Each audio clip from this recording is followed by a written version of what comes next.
we thank you so much for this wonderful day. Thank you for your goodness as we sang kanina that is chasing after us all the days of our lives, Panginoon. Amen. And Lord, as we hear your word this morning, we pray and we declare that we will know you more. Amen. We will receive everything that you want us to receive this morning, Lord Jesus. And that we will live it out, we will take action, and not delay in Amen. obeying your word, Panginoon. To you alone belong all the glory, praise, and adoration. In Jesus' name we pray. Amen. Amen. Praise the Lord. Alright, so who remembers, i-share ko po last month. Make the most. Make the most. Make the most. Make the most. Good job. Basta may most po siya. Yes. Make the most. And the three things that I mentioned, practical ways that we can make the most is read God's word and pray, be sensitive to opportunities given by God, and then start with one thing each day. Do something that is selfless. Amen. Amen. Praise the Lord. So today po, we're actually going to be going through a book in the Bible. Isang libro. One whole book. It's about a very interesting man. And this man is called one of the Old Testament minor prophets. Hindi po siya major prophet. Yung mga major prophet kasi Isaiah, Jeremiah, Ezekiel. But then this man is called a minor prophet. Can anyone guess who this man is? Elisha? No. Joel? Habakkuk? Elisha. David? No, the bed is the major. No other guess? Sabihin ko sa akin, nabasa ko kaya Zephaniah? Sirit na po? Alright! Jonah! Yes! Just three books. Yeah, just Actually po, yes, tamang-tama po rin kahapon, shinare po ni Pastor Morgan about Jonah. But today we're gonna be talking about something different. Who knows the story of Jonah? Amen. When you think of Jonah, what do you think of? The Whale. Diba po? The first thing is, Jonah and the whale, diba? Yeah. But most people don't think about the another highlight sa book ng Jonah. Yung main, which I believe naman talaga is the main point. So yung backstory po kung bakit ito yung parang gusto kong i-share, it's in my heart to share, is because, again, who's reading the Bible Bible reading plan? Amen. Amen. But it's okay not to raise your hand. You can be humble and but basically, I read this book as part of the Bible reading plan. And I know, since bata pa po tayo, we have heard stories about Jonah. Yeah. Diba, nung vacation Bible school, nung bata pa tayo, about the big fish or the whale. So we know about it. But I realize, my whole life, even if I know the story of Jonah, when you actually read the book of Jonah, ang ganda po ng mga detalya. Yung detalya po ang importante. So, I was praying about, you realize how powerful the story of Jonah is because you read about God, diba? Yes. So I was praying about what to preach, and then Pastor Morgan shared yesterday about Jonah. And then it leaped in my heart. So I was like, okay, I felt, okay, this is the one that I'm gonna share about. And I felt, that's what God is wanting us to hear today. So, we're going to read the whole book of Jonah. Wala pong scripture sa screen. But if you go to the next slide, Jai, thank you. We're gonna read the book of Jonah. There's 4 chapters in the book of Jonah. And actually, quite short po siya. Yeah. So, we're gonna read it in Tagalog. Thank you, Lord. Ang salita ng Diyos version, and when you are there, say Amen. Alright. Are you ready to know more about our God? Alright. Ang salita ng Diyos version. And it won't even take a lot of time. So let's go through it. Feel free to read or if you want to just listen, just pretend, not pretend, parang story time. Ang ganda po ng story kasi. Story time natin ngayon. 1, 2, 3. Nagsalita ang Panginoon kay Jonas na anak ni Amittai.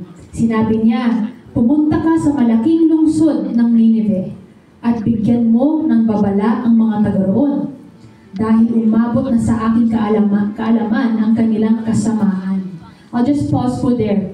Nineveh, although we don't know about what they're doing in this book, pero sa ibang book po, Nahum, the book of Nahum, another minor prophet, it will tell you all the bad things that the people of Nineveh have done. As in, pile up yung mga patay na body sa mga streets ng Nineveh. Like it's that bad. So the cruelty of the people of Nineveh have reached the Lord. Yung mga iyak siguro ng mga tao na naape or something like that. It reached the Lord. Kaya he called Jonah to go to them. Ano nangyari? Verse 3. Ngunit tumakas agad si Jonas sa Panginoon at nagpa siyang pumunta sa Tarsis. Pumunta siya sa Joppa at nakakita siya roon ng barkong maglalayag papuntang Tarsis. Kaya nagbayad siya. Wow, nagbayad po. Nag-disobey na nga, nagbayad pa. Kaya nagbayad siya ng pamasahe at sumakay sa barko kasama ng mga tripulante at ng iba pang mga pasahero upang tumakas sa Panginoon. Nang nasa laot na sila, nagpadala ang Panginoon ng napakalakas na hangin at halos mawasak na ang barko. Kaya natakot ang mga tripulante at ang bawat isa sa kanila ay humingi ng tulong sa kanilang Diyos. Itinapon nila ang kanilang mga kargamento sa dagat para gumaan ang barko. Si Jonas naman, what did he do? Nakababa na noon sa ilalim ng bahagi ng barko, humiga siya at nakatulog ng mahimbing. Verse 6. Pinuntahan siya ng kapitan ng barko at sinabi sa kanya, Nagagawa mo pang matulog sa ganitong kalagayan? Bumangon ka at humingi ng tulong sa iyong Diyos. Baka sakaling maawa siya sa atin at iligtas niya tayo sa kamatayan. Verse 7. Nag-usap-usap ang mga tripulante. Magpalabunutan na lang tayo upang malaman natin kung sino ang dahilan ng pagdating ng sapunang ito sa atin. At nang magpalabunutan na sila, nabunot ang pangalan ni Jonas. Oh. Si Lord talaga, no? He has a sense of humor. Verse 8, kaya kinausap nila siya. Gusto naming malaman kung sino ang dahilan ng pagdating ng sakunang ito. Sabihin mo kung ano ang iyong hanap buhay at kung saan ka nanggaling. Sabihin mo rin sa amin kung taga saan ka at anong lahi mo. Sumagot naman si Jonas, ako ay Hebreo at sumasamba sa Panginoon ang Diyos sa langit na lumikha ng dagat at ng lupa. Verse 10, kaya lubhang natakot ang mga tripulante dahil sinabi na sa kanila ni Jonas na tumatakas siya sa Panginoon. So alam nila, sinabi nila sa kanya, ano itong ginawa mo? Verse 11, at nang lalo pang lumakas ang hangin, sinabi ng mga tripulante kay Jonas, ano ang gagawin namin sa'yo para kumalma ang dagat at nang makaligtas kami sa kapahamakan? Sumagot naman si Jonas sa kanila, buhatin ninyo ako at ihagis sa dagat at kakalma ito. Sapagkat alam kong ako ang dahilan kung bakit dumating ang napakalakas ng hangin na ito. Alam ni Jonas pala. Okay? Verse 13. Pero hindi nila sinunod si Jonas. Sa halip, sinikap ng mga tripulante na sumagwan papunta sa dalampasigan. Ngunit nahirapan sila dahil lalo pang lumakas ang hangin. Aya. Diba parang movie po, diba? Verse 14. Kaya tumawag sila sa Panginoon. Hindi na sa mga Diyos-Diyosa nila. Sa Panginoon na. Sinabi nila, O Panginoon, nakikiusap po kami sa inyo. Huwag niyo kaming hayaang mamatay dahil sa gagawin namin kay Jonas. Huwag po ninyong kaming siniling sa aming pagpatay sa kanya na hindi pa naman namin natitiyak kung siya nga ay nakasala. Ngunit alam po namin ang mga nangyayaring ito ay ayon sa inyong kalooban. Grabe yung mga hindi Hebreo, yung mga hindi naniniwala kay Lord. Verse 15, kaya binuhat nila si Jonas at inihagis sa nangangalit na dagat at kumalma nga ito. Agad, kumalma ang dagat. Verse 16, dahil sa pangyayaring ito, nagkaroon ng malaking takot ang mga tao sa Panginoon. Kaya naghandog sila at nangakong ipagpapatuloy ang paglilingkod at paghahandog sa Kanya. Wow, ginamit pa ni Lord si Jonas. Yung paghagis kay Jonas ang ginamit ni Lord para masave yung mga tao. Verse 17, ano nangyari kay Jonas? Samantala, nagpadala ang Panginoon ng isang malaking isda upang lunukin si Jonas. 3 araw at 3 gabi siya sa loob ng tiyan nito. Grabe po, no? Ang ganda ng story. Dahil pa ng mga movies. So, the Lord sent the fish. The famous fish everyone knows about. It is the Lord who sent the fish para lunukin si Jonas. Chapter 2. Ito na po si Jonas. Nanalangin si Jonas. Okay. Nanalangin si Jonas sa Panginoon ng kanyang Diyos sa loob ng tiyan ng isda. Sinabi niya, Panginoon, sa paghihirap ng aking kalooban at kalagayan, humingi ako ng tulong sa inyo at sinagot niyo ako. Sa bingit ng kamatayan, humingi ako ng tulong sa inyo at pinakinggan niyo ako. Amen. Inihagis niyo ako sa pusod ng dagat. Napalibutan ako ng tubig at natabunan ng mga alon na ipinadala ninyo. Alam ni Jonas, pinadala ni Lord. Verse 4, pinalayas niyo ako sa inyong harapan, ngunit umaasa pa rin ako na makakalapit muli ako sa inyo, doon sa inyong banal na templo.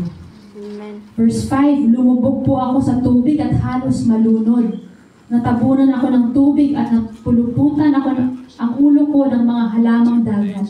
Lumubog ako hanggang sa pinakailalim ng dagat at parang ikinulong sa kailaliman ng lupa magpakailanman. Ngunit kinuha niyo ako sa kailalimang iyon, o Panginoon kong Diyos.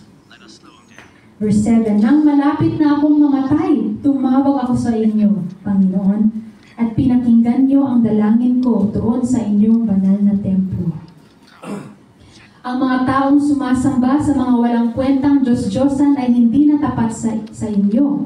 Ngunit maghahandog ako sa inyo ng may awit ng pasasalamat. Tutuparin ko ang pangako ko na maghahandog sa inyo. Kayo po, Panginoon, ang nagliligtas. Verse 10, kaya inutusan ng Panginoon ang isda at iniluwa nito si Jonas sa dalawang basigan. Can you just imagine the picture?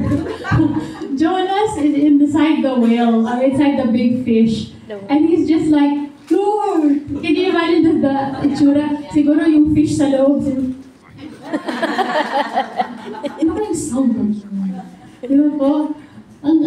It's just so, in a way, cute. I know it's hard to imagine po, pero it's cute na nasa loob siya ng tiyan ng isda, tapos nag-pray siya, parang na-realize niya eh.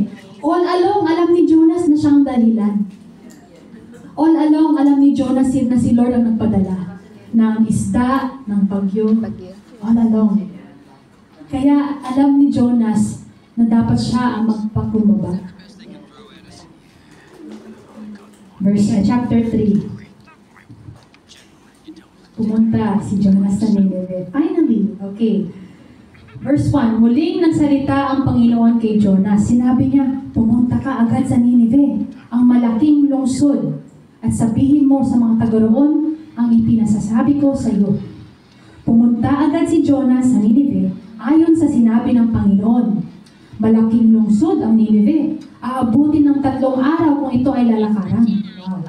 Lalakarin, sorry. Pumasok si Jonas sa lungsod. Pagkatapos ng maghapong paglalakad, sinabi niya sa mga taga-roon, may 40 araw na lamang ang natitira at wawasakin na ang Nineveh. So, Jonas was walking around Nineveh. Ito yung sinasabi niya, ito lang. May 40 araw na lamang ang natitira at wawasakin na ang Nineveh. 40 days po. Verse 5, naniwala ang mga taga-Nineveh sa pahayag na ito mula sa Diyos. Naniwala agad. Kaya lahat sila, mula sa pinakadakila hanggang sa pinakaaba, ay nagsuot ng damit na panluksa at nag-ayuno upang ipakita ang kanilang pagsisisi. Sapagkat nang mapakinggan ng hari ng Nineveh ang mensahe ni Jonas, tumayo siya mula sa kanyang trono, inalis ang kanyang sinabi ng hari, ayon sa utos ng hari at ng kanyang mga nakataas na opisyal, walang sinumang kakain at iinom, kahit ang inyong mga baka, tupa o kambing. Magsuot ang mga tao ng damit na panluksa, pati na ang mga hayop, at taimtim na manalangin sa Diyos. Talikuran ninyo ang masamang pamumuhay at karahasang ginagawa ninyo. Ito po ang ganda baka sakaling magbago ang isip ng Diyos at mawala ang kanyang galit sa atin at hindi na niya tayo lipulin. Verse 10. And then you'll see the heart of God here. Nakita ng Diyos ang kanilang ginawa, kung paano nila tinalikuran ang kanilang masamang pamumuhay. Naawa siya sa kanila. At hindi na niya nilipol ang mga taga-Nineveh gaya ng kanyang sinabi noon. Wow. Amen. Wow. Last chapter, chapter 4. Medyo surprising to Sumama ang loob ni Jonas. First few words pa lang. Sumama ang loob ni Jonas dahil sa papatawad ng Panginoon sa Nineveh at galit na galit siya. Sinabi niya sa Panginoon nang siya ay manalangin, O Panginoon, talagang hindi ako nagkamali nang sabihin ko noong naroon pa ako sa aming lugar na kaawaan mo ang mga taga-Nineveh kung magsisisi sila. Dahil alam ko na mahabagin kang Diyos at mapagmalasakit. Papagmahal ka at hindi madaling magalit at handa kang magbago ng isip na hindi na magpadala ng parusa. Yan ang dahilan. You'll see here, yan ang dahilan kung bakit tumakas ako papuntang Tarsis. Yun palang unang dahilan. Kaya Panginoon, kuhin mo na lang ako. Dahil mas mabuti pang mamatay ako kaysa mabuhay. Verse 4. Sumagot ang Panginoon, may karapatan ka bang magalit sa ginawa ko sa Nineveh? Verse 5. Lumabas si Jonas sa lungsod at umupo sa gawing silangan nito. Sa east po, diba? Sa east ng lungsod ng city. Gumawa siya ng masisilungan at sumilong doon habang hinihintay kung ano ang mangyayari sa lungsod. Can you imagine? Siguro hinihintay niya, hindi, magkakasama sila. Hindi-judge sila ni Lord. He was waiting pa. Sinabi na nga ni Lord na hindi na niya ipapunish, i-judge. Wow, okay. Verse 6, pinatubo ng Panginoong Diyos ang isang halaman na lampas tao upang maliliman siya. Grabe, no? At labis namang ikinagalak yun ni Jonas. Verse 7, ngunit kinabukasan, habang maaga pa, ipinakain ng Diyos sa uod ang halamang yon at nalanta ito. Verse 8, pagsikat ng araw, pinaihip ng Diyos ang mainit na hangin mula sa silangan. Halos mahimatay si Jonas nang masikatan ng araw ang ulo niya.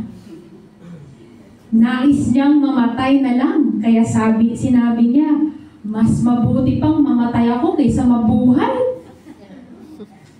Verse 9, sinabi ng Diyos sa kanya, may karapatan ka bang magalit dahil sa nangyari sa halaman? Si Lord talaga. Sumagot si Jonas, oo! Aba, Pinanindigan. sumagot pa si Jonas ng oo? Oo! Mayroon akong karapatan magalit. Kaya mas mabuti pang mamatay na lang ako. Sabi po, no? Sinabi sa kanya ng Panginoon, nang hinayang ka nga sa halamang yun na tumubo sa loob ng isang magdamag at nalanta rin agad sa loob din ng isang gabi kahit na hindi ka o nagtanim o nagpatubo.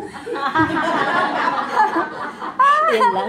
Verse 11, ako pa kaya ang hindi manghinayang sa napakalaking lungsod ng Nineveh na may mahigit 120,000 na taong hindi man nalalaman kung alin ang tama at ang mali at marami ring mga hayop. Yeah. Amen. Mic drop. Kahit yun lang po eh. We don't even have to go further. This book just shows God. Amen. Take a think. This is the Old Testament. Okay. Quick review lang po kasi I know that the more we hear, the more we remember, right? Amen. So, first chapter, God commands Jonah to go to Nineveh para makaproclaim na yung judgment against the people. Jonah runs away. Yeah. He pays money to go on a ship to Tarshish. The Lord sent a storm. The crew of the ship was scared. They're praying to their gods. They threw the cargo para lumaan ang cargo. Then the captain went to Jonah. Where was Jonah? Where? Under. Downstairs. The captain asked, why are you sleeping? Pray to your God para he will feel sorry for us. And then, what happened? The crew, nag-gamble sila, they cast lots. Sino kaya mag-blame? Dapat. It pointed to Jonah. So, in-interrogate si Jonah. Nung sinabi ni Jonah kung sino siya, mas lalo sila natakot. Jonah admitted fault niya. Tapos, he asked them to throw him off the board. But did they throw him off the board? What did they do? You pray. They tried to row pa more. Yeah. To try to go to the shore. Mas lalong lumakas yung alon. And then they prayed. And they said, sige nga Lord, Panginoon ni Jonas. Sorry, what we're gonna do, Lord, ha? We're gonna kill someone that you love, but it's not our fault. It's what you want. So they threw him off the board. And then after that, the storm. Calm down. Stop. And what happened to the crew? Nag-pray. They pray to God. They turned to God. Then what happened to Jonah? Kinain ng wheel. Ano nangyari po sa tiyan ng isda? Yeah. Anong ginawa ni Jonah? Nag-pray. Repent. Napakahabang prayer, di ba po? Yes. Tapos, 3 ano days and 3 nangyari? nights. Niluwa. Then, Bakit niluwa ng isda? It's God's command. yes, God's God directed, the director si Lord eh. binalik pa rin. Iluwa mo na. Diba? Yes, sa dalampasigan. And then, what happened after that? The Lord told Jonah to go again to? Nineveh. Okay, and then what happened in Nineveh? Nag-ano sila, nagluksa. He preached around. Yeah. In 40 days, the Lord will destroy the city. 40 days, pumawala kayo lahat. Yeah.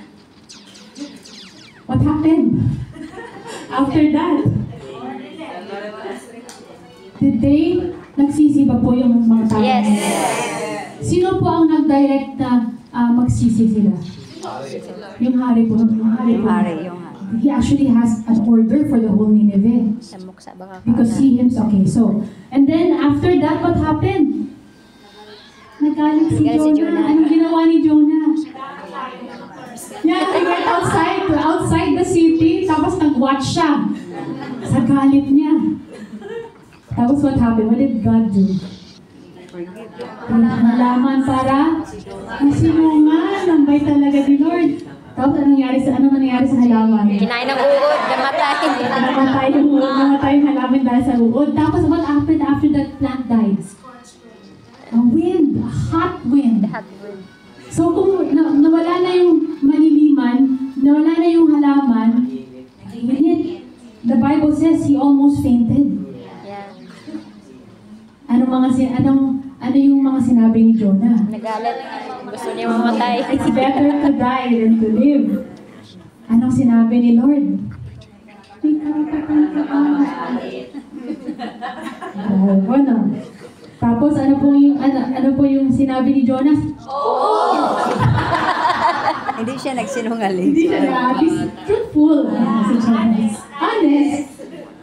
Tapos ano sabi ni Lord? Concern ka sa plan? Stubborn. Yeah. Isang gabi lang na tapos hindi naman ikaw ang dahilan kung bakit umusbong. Hindi naman ikaw ang nagtanong. Di ba po?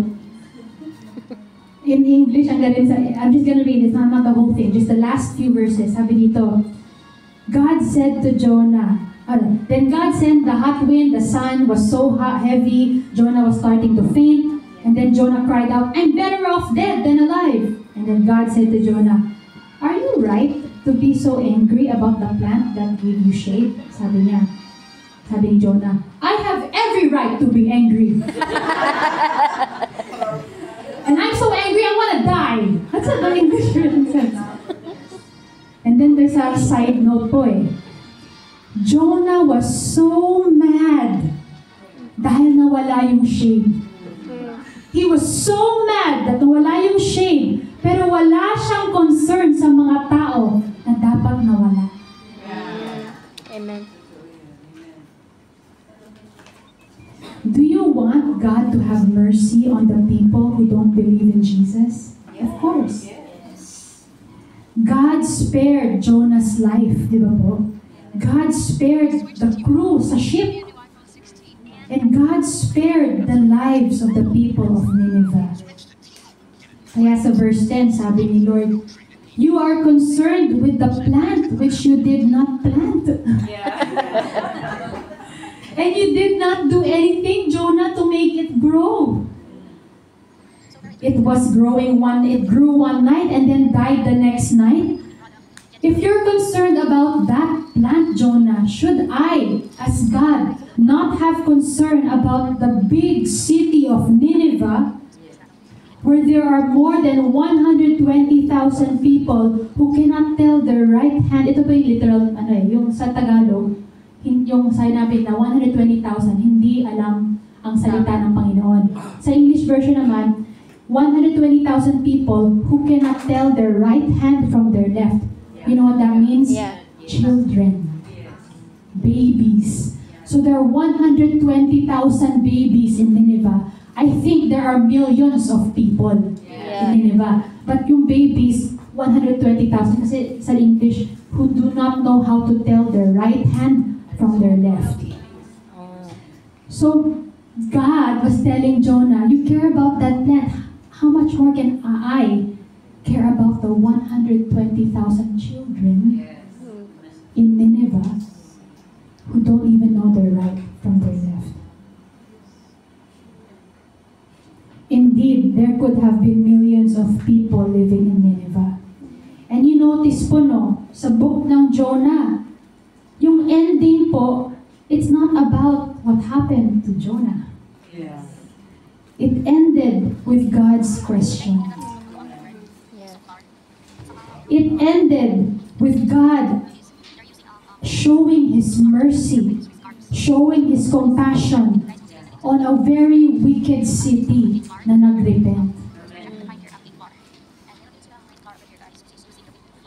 God is willing to save Amen.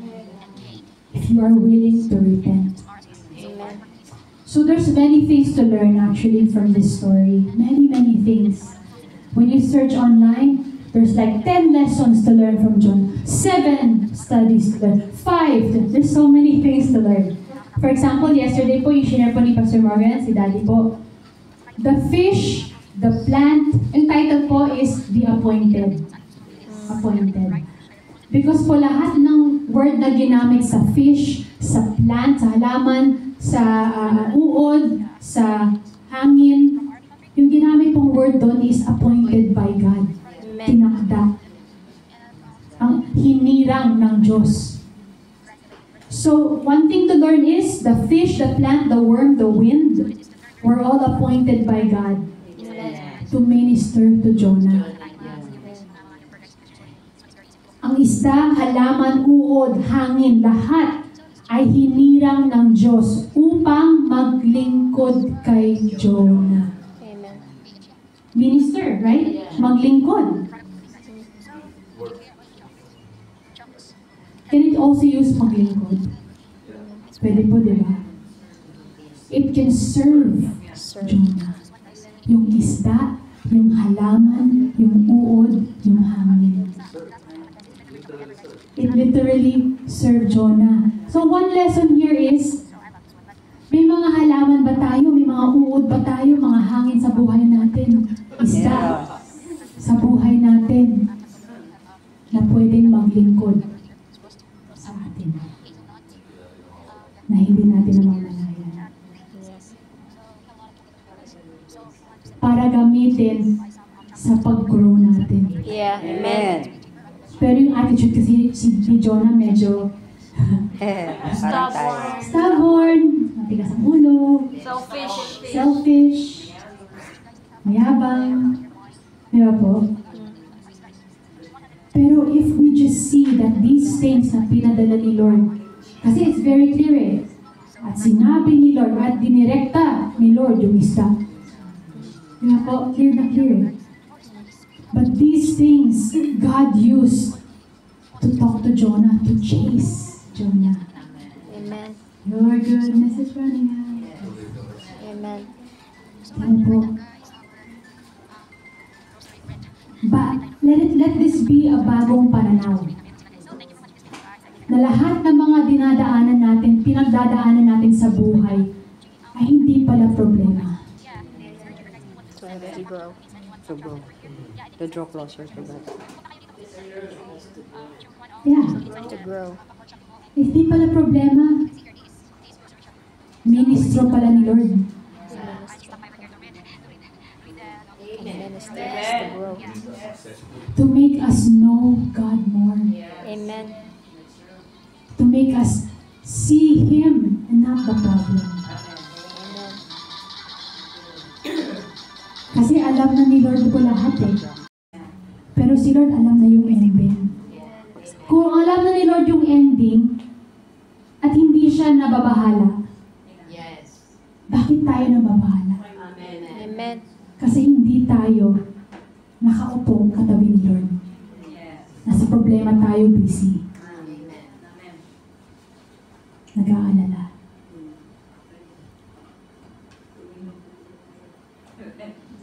Why not sit with the one who knows the future Amen. instead of worry in the present? Amen. Yeah. So, do we like this bagong pananaw? Amen. Hindi pala problema ang problema. Oportunidad pala. Ano po? Okay, another thing we can learn is huwag tayo tumakbo. Pag may pinapagawa si Lord, huwag tayo tumakbo. Run to God, not away from God. Amen. Because we know what happens when you run away. Yes. God will chase you. God will chase you down. Yan po, nagbayad pa si Jonas, naswallow pa siya ng isda. Malapit siya na faint. Yan po. Another thing we can learn. Pwede pala tayong maging obedient sa labas, pero labag sa loob. True. But our inside is far from God pala. Posible palang mangyari yun. Amen. Parang si Jonah. Sige Lord, susunod ako sa iyo. Tapos nung nag-change ang mind ni Lord, Gusto ko na mamatay! Hindi consistent. Di ba po? So you can be obedient on the outside but still far from God on the inside. Huwag po natin hayaan na maging tulad ni Jonah. Amen. Tayo. Pero ito po ang highlight. Ito po yung pinaka-highlight. And I believe this is the reason for the book of Jonah. So the title of this po is actually the book of Jonah. A story of God's mercy and compassion. Yun ang highlight. Hindi po yung fish. Hindi po yung halaman. Yung uod, si Jonah. Hindi po lahat yun. Ito ang highlight. It is all about God's mercy and compassion. It is all about God's patience. God is so patient with us. Do you sometimes stop and sit down and think, wow, Lord, thank you for being so patient with me? Amen.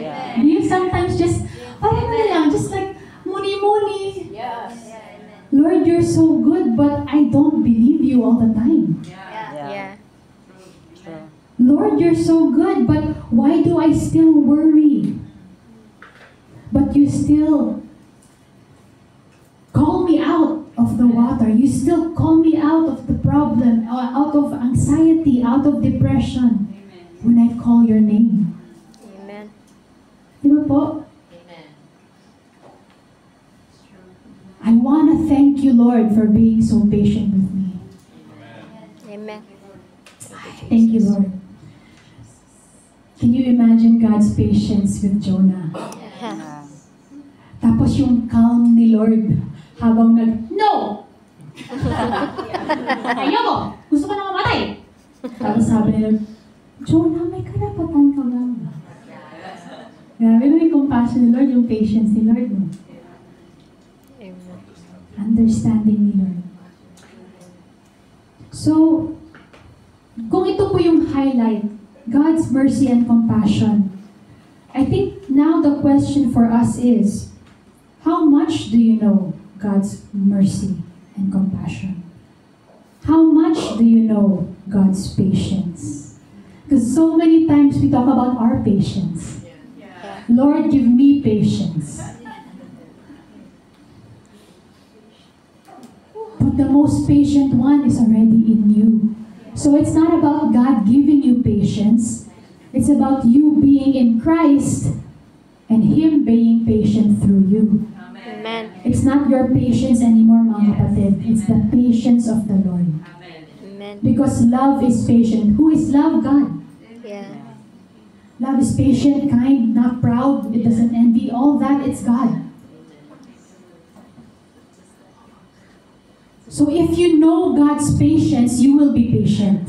Amen. If you know God's mercy and compassion, you will be merciful and compassionate. Kung hindi po natin kilala si Lord, mahirap po tayo maging mabait. True. Just reading the story of Jonah, you will have patience with your brothers and sisters. Amen. Amen. Right? Amen. Just reading how God is so patient, it will translate into your life. Amen. This compassion and mercy of God, ito po yung bagong nilalang na buhay.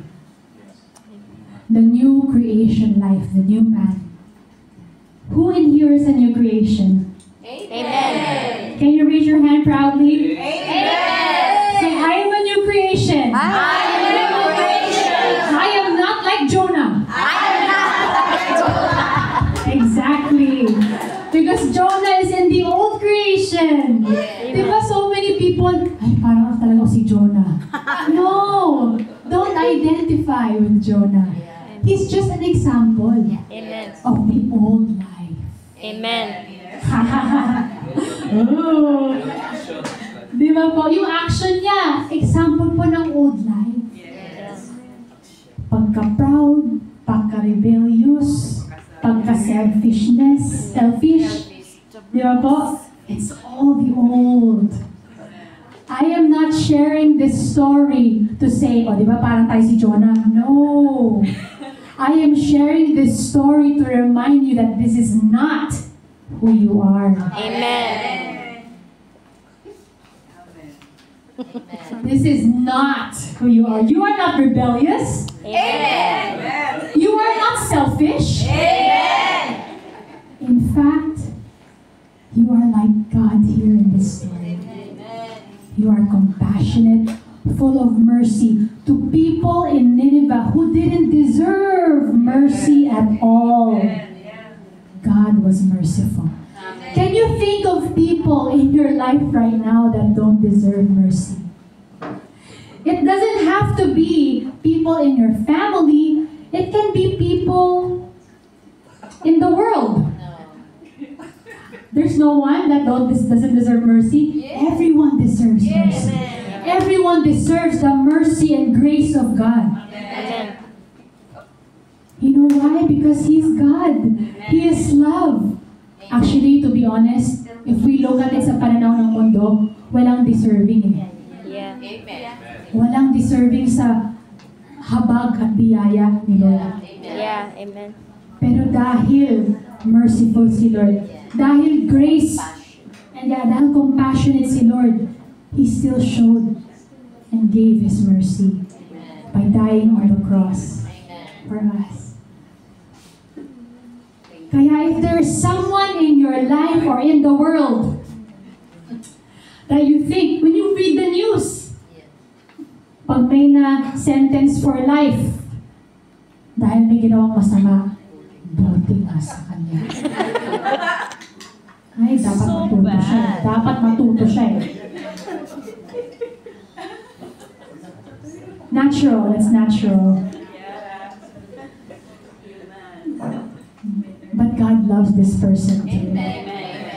And I know it's so hard kasi syempre may justice din si Lord, di ba po? Justice, right? Do the right thing. He's fair, He's righteous. Amen. But He is love. And our job is to love and care for the person back to God. Amen. Back to God. And God will be the one to handle all the justice stuff.